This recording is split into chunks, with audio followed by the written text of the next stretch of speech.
Why spiritually awake? People are quietly disappearing from society. They aren't lost, they're just done with noise. Spiritually awake souls don't disappear, they return to silence. Watch till the end, it explains why disappearing is a form of power. Were modern silence? Observe the modern landscape. It's a symphony of perpetual notification, a visual feast of curated lives, a constant stream of information demanding your immediate and undivided attention. From the moment the sun breaches the horizon, our consciousness is immediately, almost aggressively, pulled outwards. We are trained from an early age to react, to consume, to engage with an external world that screams for our validation, our participation, our very essence. This is the environment in which we breathe, in which we strive, in which we often lose ourselves. The default state has become one of constant stimulation, a relentless pursuit of the next input, the next reaction, the next fleeting moment of connection. But beneath this roaring current, there's a counter movement, a gentle, almost imperceptible turning away. It's not a rebellion in the traditional sense. No flags are being waved, no manifestos being published. It is a deeply personal, internal revolution. It's the realization that true growth, true insight, true peace cannot be found in the echo chamber of external noise. It cannot be bought, it cannot be liked, it cannot be shared into existence. This turning away is born from a fundamental recognition that the most profound wisdom often resides not in the amplification of voices, but in the cultivation of silence. Not in the accumulation of things, but in the shedding of burdens. Consider the energy it takes to maintain a constant public persona, to keep up with the ever-shifting currents of popular opinion, to process the endless stream of news and entertainment. It's an unsustainable drain on the inner reserves. For those who have awakened to their own energetic blueprint, who understand the precious, finite nature of their inner resources, this constant outward projection becomes an unbearable tax. They begin to discern the true cost of external engagement, recognizing that every swipe, every scroll, every fleeting comment is an expenditure, and the wise, the truly discerning, learn to guard their inner treasury with an almost sacred vigilance. Ours unseen shift. The shift is often invisible because it happens within. It's not about physically leaving society, though for some that might be a natural consequence. It's about shifting one's internal locus of control, one's primary source of validation, and one's definition of engagement.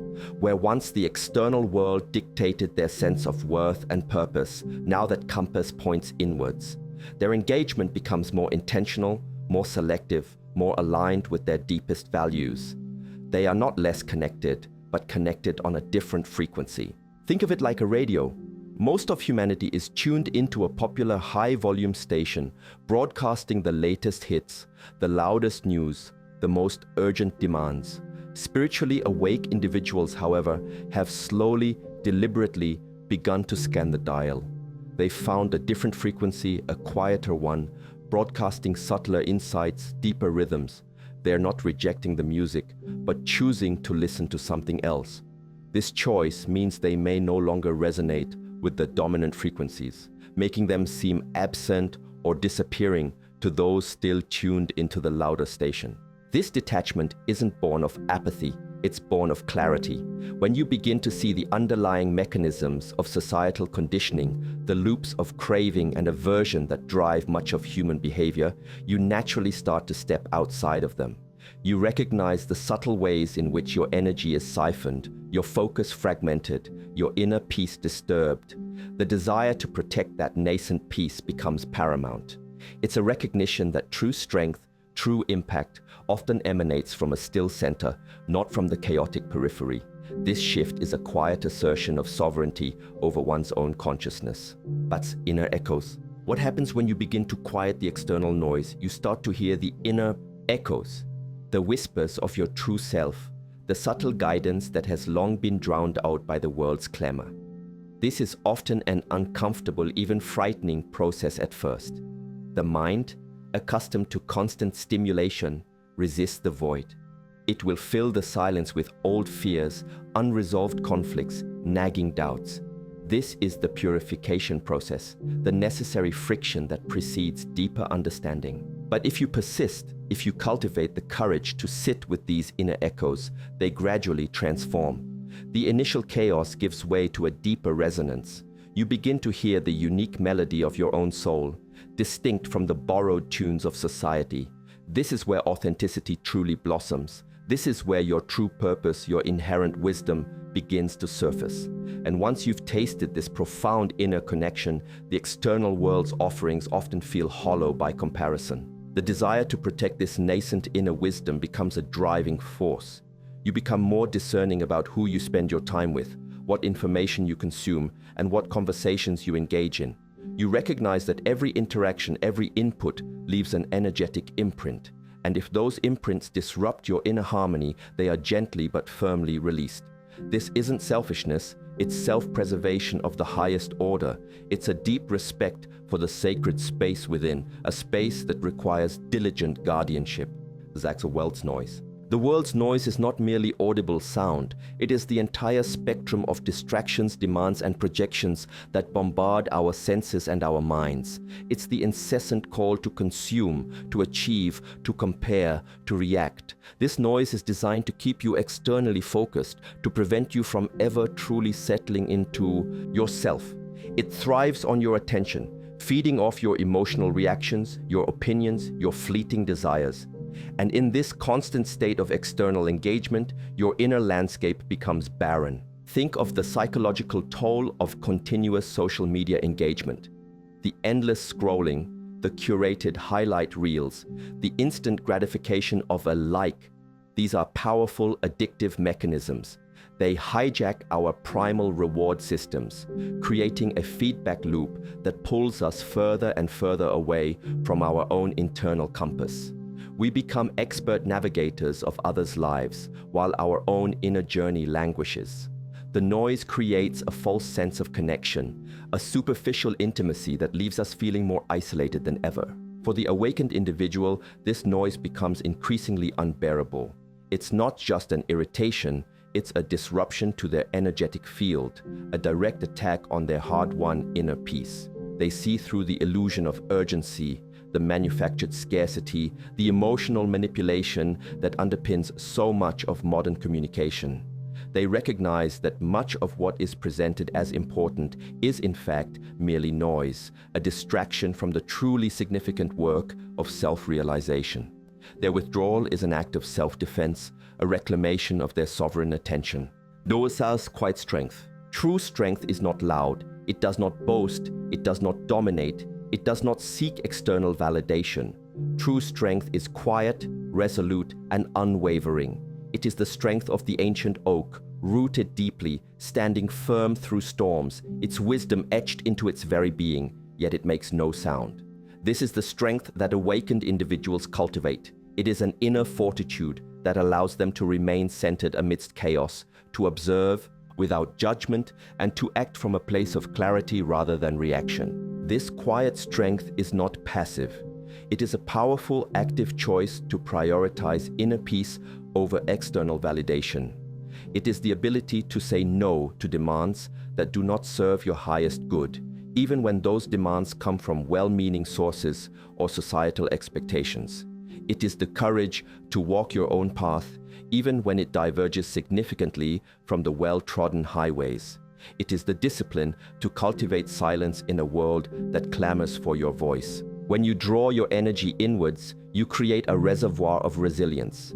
You become less dependent on external circumstances for your happiness or your sense of worth. Your foundation is internal, unshakable. This is the paradox. By disappearing, by turning inwards, these individuals become incredibly strong, incredibly potent. Their presence, though less outwardly flashy, becomes deeply resonant, magnetic to those who are also seeking truth and authenticity. They become lighthouses in a foggy world, not by shouting, but by simply being. But deep roots. Imagine a great tree. Its branches reach high, its leaves dance in the sun, but its true power, its very lifeblood, lies unseen beneath the earth. Its roots penetrate deep into the soil, anchoring it, nourishing it, allowing it to withstand the fiercest gales. Spiritually awake individuals understand the necessity of cultivating deep roots. They recognize that external flourishing is unsustainable without a robust internal foundation. Their disappearing is often a process of sinking deeper, establishing those vital connections to their own core, to the earth, to universal truths. This process involves introspection, self-inquiry, and a commitment to understanding one's own inner landscape. It means confronting shadows, healing old wounds, and integrating fragmented aspects of the self. It's not a superficial journey, it's a profound descent into the depths of one's being. And just as a tree cannot grow without nurturing its roots, a human being cannot achieve true, lasting stability without cultivating this inner connection. The modern world, with its emphasis on external achievements and superficial appearances, often encourages us to be like shallow-rooted plants, easily swayed by every passing breeze. But the truly awake seek a different kind of growth. They understand that their strength, their wisdom, their capacity for impact comes not from how widely their branches spread, but from how deeply their roots penetrate. Their withdrawal from the surface is an act of profound self-investment, a commitment to becoming unshakable. Durch the true presence. What is true presence? It is not about being seen. It is about truly seeing. It is not about being heard. It is about truly listening. It is not about making a grand entrance. It is about occupying the space you are in with full, undivided attention. Spiritually awake people don't disappear from reality. They disappear into it. They stop resisting the present moment and instead embrace it with a fullness that most people rarely experience. In our fragmented, distracted world, true presence is a radical act.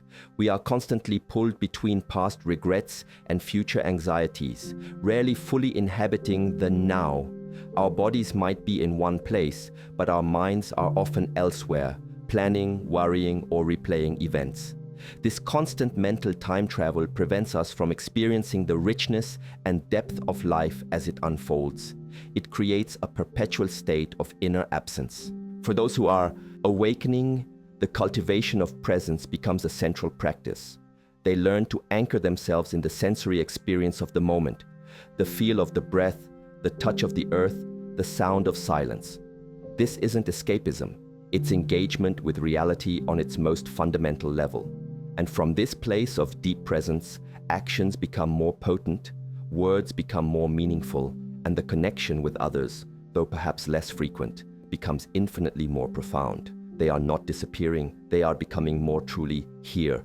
Thus, artful detachment. Detachment is often misunderstood. It is not indifference, nor is it a cold withdrawal from the world. True, artful detachment is the ability to engage with life fully, with an open heart, while simultaneously not being entangled or enslaved by its outcomes. It is the wisdom to participate without being consumed, to care deeply without clinging. This is a subtle yet profound skill that spiritually awake individuals assiduously cultivate. Think of a master sculptor. They are deeply involved in their work, focused, passionate, but they also know when to step back, to observe the piece from a distance, to see its imperfections and its potential with a clear, objective eye. They are not the clay, they are the artist. Similarly, artful detachment allows one to participate in the drama of life without becoming solely identified with their role or the unfolding plot. They observe themselves, their reactions, and the world with a sense of gentle inquiry rather than rigid identification. This detachment is a protective shield, not against feeling, but against suffering. It allows for empathy without absorption, compassion without martyrdom. It liberates one from the endless cycle of desiring specific outcomes and the inevitable disappointment when those outcomes don't materialize. When you are detached, you are free to act from a place of wisdom and love, rather than from fear or attachment. This is why many who achieve this state appear to be disappearing. They are no longer emotionally hooked into the endless external dramas that consume so many, but choosing clarity. Clarity is a choice. It is a deliberate act of stripping away the layers of illusion, conditioning, and distraction that obscure our true nature. In a world that constantly bombards us with conflicting narratives, manufactured desires, and endless opportunities for self-deception, choosing clarity is an act of immense courage and discipline. It means looking honestly at oneself, at one's motivations and at the true nature of reality, even when what is revealed is uncomfortable or challenging. Spiritually awake individuals have made this choice. They prioritize clear seeing over comfortable delusion, authentic understanding over popular opinion. This pursuit of clarity naturally leads them to question conventional wisdom, to challenge ingrained beliefs, and to seek knowledge that transcends the superficial. They become adept at discerning truth from falsehood, essence from appearance, and this discernment often leads them away from the mainstream, where clarity is often sacrificed for conformity or convenience. The path to clarity is often solitary. It requires deep introspection, quiet contemplation, and a willingness to confront one's own biases and blind spots. It means stepping away from the herd, even if it means feeling isolated at times. But the reward is immeasurable, an unshakable inner compass, a deep sense of purpose, and an unclouded vision of the path forward. This choice for clarity is a powerful reason why they seem to recede. They are too busy sharpening their inner vision to be caught in the external fog. Yakau's silent action. Action does not always need to be loud, visible, or performative to be potent. In fact, some of the most profound changes in the world begin with silent action. This is not inaction, it is a different kind of action, one that originates from a place of deep inner stillness and clarity, rather than external pressure or egoic desire. Spiritually awake people often engage in silent action, making subtle yet significant contributions that may go unnoticed by the masses, but reverberate deeply within the energetic fabric of existence. Consider the ripple effect of a single act of kindness, performed without expectation of reward or recognition, or the silent work of cultivating inner peace, which radiates outwards and subtly influences those around them. These are forms of silent action. They are powerful because they are pure, untainted by the need for validation. They are motivated by an authentic desire for well-being, for harmony, for truth, rather than by a desire for fame or external achievement. The world often praises loud, visible achievements, but true wisdom recognizes the power of the unseen, the subtle, the quiet. A person who cultivates inner peace is not merely benefiting themselves, they are contributing to the collective peace of humanity. A person who practices conscious living, reducing their consumption, simplifying their life, is taking silent action for the planet. Their disappearing is often a deeper, more profound engagement with the actual needs of the world, rather than its superficial demands. They are not absent. They are engaged in a higher form of service. Let's come on sacred space. Every individual, whether they realize it or not, possesses a sacred inner space. This is the sanctuary of their being, the untouched core of their consciousness. For most, this space remains unexplored, cluttered with external debris, or even entirely forgotten. But for the spiritually awake, the cultivation and protection of this sacred space becomes a paramount concern. It is here that true renewal occurs, where insight blossoms, and where connection to something greater than oneself is forged. The act of disappearing is, in many ways, an act of reclaiming and defending this sacred space. It means establishing boundaries, both physical and energetic, to prevent the encroachment of external noise and negativity. It means consciously choosing silence over chatter, solitude over superficial company, reflection over reaction. This is not an antisocial impulse. It is a deep recognition that without a well-tended inner sanctuary, one becomes spiritually impoverished, unable to offer anything truly meaningful to the world. Think of it as tending a garden. If your garden is constantly trampled by passers-by, filled with weeds, and bombarded by pollutants, nothing beautiful can grow. But if you protect it, nurture it, and cultivate it with intention, it will yield abundant beauty and sustenance. The awakened understand that their inner garden is their most precious asset. Their quiet withdrawal is an act of profound self-care, ensuring that their sacred space remains fertile for growth, creativity, and spiritual nourishment. But as cultivating calm. Calm is not the absence of storms, but the ability to remain centered within them. It is a cultivated state of being, a profound inner stillness that transcends external circumstances. In a world perpetually in motion, demanding constant agitation, cultivating calm is a revolutionary act. It is a radical assertion of sovereignty over one's own nervous system, one's own mind. And this cultivation is a core reason why many appear to be disappearing. The human nervous system is exquisitely sensitive, constantly scanning for threats and opportunities. In the modern world, this system is often in a state of chronic arousal, triggered by everything from news headlines to social media notifications. This constant fight or flight mode is exhausting and prevents us from accessing higher states of consciousness. It keeps us trapped in a reactive, survival-based mode of existence. Spiritually awake individuals understand the profound importance of down-regulating the nervous system. They engage in practices that cultivate calm, meditation, deep breathing, mindful movement, extended periods in nature, deliberate digital detoxes. These are not luxuries. They are fundamental practices for maintaining energetic hygiene and mental clarity. By consciously choosing to remove themselves from environments that perpetuate agitation, they create the necessary conditions for true calm to flourish within. Their quiet withdrawal is a sophisticated biohack, a deliberate rewiring for peace.